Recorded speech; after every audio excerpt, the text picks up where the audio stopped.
Hey everyone, this is Meredith. I'm the CEO and founder of PauseBox, and I'm coming to you today. Hi everyone, just in case that didn't record properly. My name is Meredith. I'm the CEO and founder of PauseBox, and I'm here today to share with you some questions and answers I get around pause. I have about 5 of them I want to go through. So the first on the list is always, what is a pause? Because it's something that seems so, like we could do it anytime. But I guess what I'm going to be talking about today is the skillful pause. It's pause done with the intention of setting aside time and space really to go inward.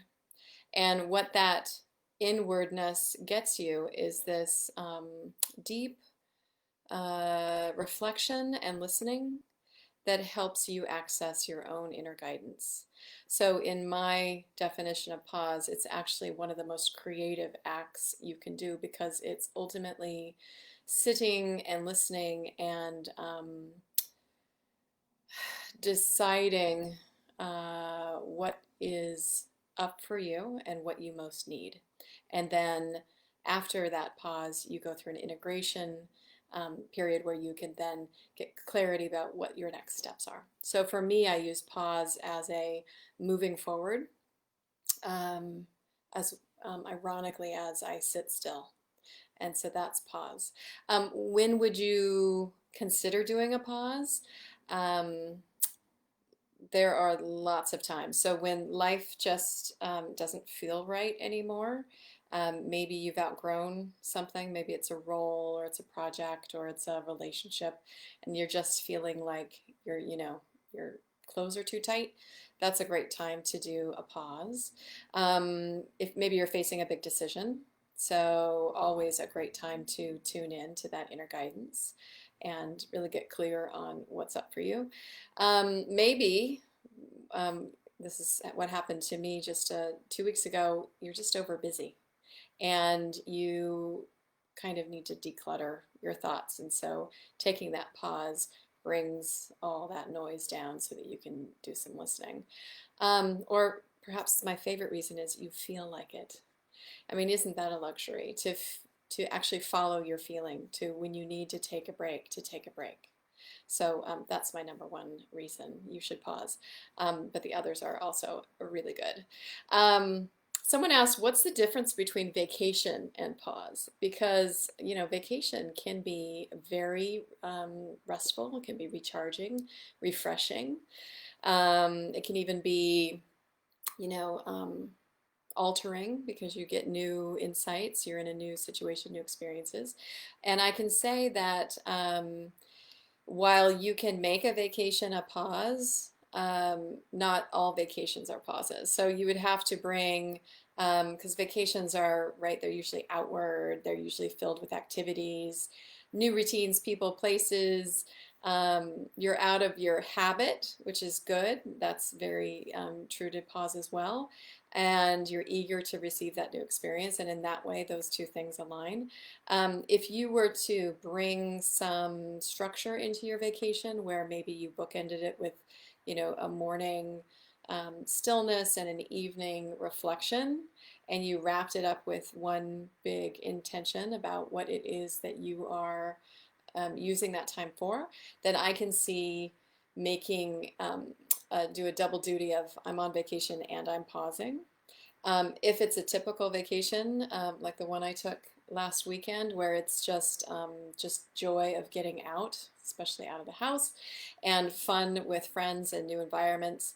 I was not in the inner space. I was very much in the outer space. So in that sense, that was just pure vacation. Got lots of benefit, but it didn't serve the purpose of pause for me. So that's sort of the difference that I see. And one of the other big questions people ask is, how long does a pause need to be? And this is so, there's so many answers to this, but what I'm going to say to make it easy, because I think this is a practical question. When I started out doing pause, I took 4 hours. And the reason for that was usually that's all I had in between all my other duties. And I could sneak it in like on a Friday. Um, but it took me at least 4 hours to kind of wind down, right? I wish I could say a pause could be done in 10 minutes or 5 minutes or anything, but there really is space required. And so 4 hours to me feels like a minimum time. And then just last week, I think it was last week, I took a 5 day pause. And that was the first time I had ever taken such a long pause, and got a ton of new information about what make pauses work and what comes up in a pause. So I'll share that at a later date. But I think it's suffice to say 4 hours would be a recommended time to pause. And then what do you do all day? Right? That's the next question. What do you do during that time? I actually have a free download that I'll put in the notes, and it steps you through some of those essentials that you'll need if you do your own do-it-yourself pause. But you need time typically for an activity around stillness, reflection, movement, something that creates awe or inspiration. Certainly you will have set an intention. There will be rituals that you bring in that are meaningful or that add meaning. And often rest is a component of a pause. So I will link to that 10 essential steps, and you can look at that for yourself. I think most importantly, what don't you do on a pause is you really step away from habits, including habitual thinking, chores, routines. You step away from any feeling of should, like, oh, I should be doing this right now. You step away from social media, newspapers, radios. You're incredibly intentional with what content you bring into your space. So, for example, I like to read poetry. I love listening to music. I take walks. My walks are much more, I have much more attention in my walk during a pause than, say, typically just walking the dog. So that's what you don't do, is you don't create anything that is kind of your typical escape slash, what do you call this, distraction, right? So social media definitely out. But even news headlines, those can snap you right out of that inner reflective space and out into kind of more of a mind problem solving space, and we don't want problem solving when you're in the receiving energy of a pause. And I love this question. And can you do a pause with a buddy? And yes, I love this strategy because it's perfect. It's a blend of support and accountability. And some folks are just not comfortable being by themselves or structuring their day like this, and would love the company and presence of a friend. There's a couple things you want to keep in mind when you are with a friend, because again, you don't want to fall into routine or habits of roles, because then you are not giving yourself real access to your own inner listening. So you'll want to make sure there's time where there's a lot of silence. You want to be able to use your words powerfully. So if you are supporting each other, you say what needs to be said and you don't say more than that. And you make sure you don't say what doesn't need to be said. So it's a very intentional use of words. And also, I would sum it up as more of a witnessing. So if you're in a pause with someone, you just want to be there to witness and validate and acknowledge them. You're not giving advice. You're not even boosting their morale. You're cheering them up or whatever. All that goes away during a pause, and you're just receiving and you're witnessing and observing. But definitely with a buddy, it can be very amplifying, and it certainly helps with the integration piece because pause always at the end, usually the day after, there needs to be this integration time where you go through what did I hear, what did I learn, what did I see. The notion is anything that happens in that container of pause is purposeful, and there's real insight to be had by understanding um, what came up and to see that that was designed by you to reflect something that you want to be looking at.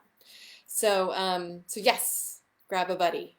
And then how do I not feel guilty or look selfish? I thought this was a great question. Boy, it's such a heavy load, especially women place on themselves to always be doing for others. And I know this because I am one of those people. And you kind of have to know that taking a pause is one of the most selfless acts because you can't draw water from an empty well. And if you are dry, you have no sustenance, no fuel, no nourishment, you can't be available to others. And in fact, the you that shows up is a depleted you, and it's um, in my case, it could be a martyry, sort of like a victimy, I've done so much. And sometimes it's coming out of control. So that's what I'm learning in my own journey around feeling like I need to be there for everyone. Actually, that's oftentimes a control thing, and I just need to be there for myself first. And my family is delighted when I come out of a pause because I really am nourished. And a nourished me is far more available to engage in relationships and frankly have more energy and more clarity about what needs to be done and what doesn't need to be done. So I would prefer to live with someone who pauses 100% over someone who doesn't, because that rejuvenation is so necessary.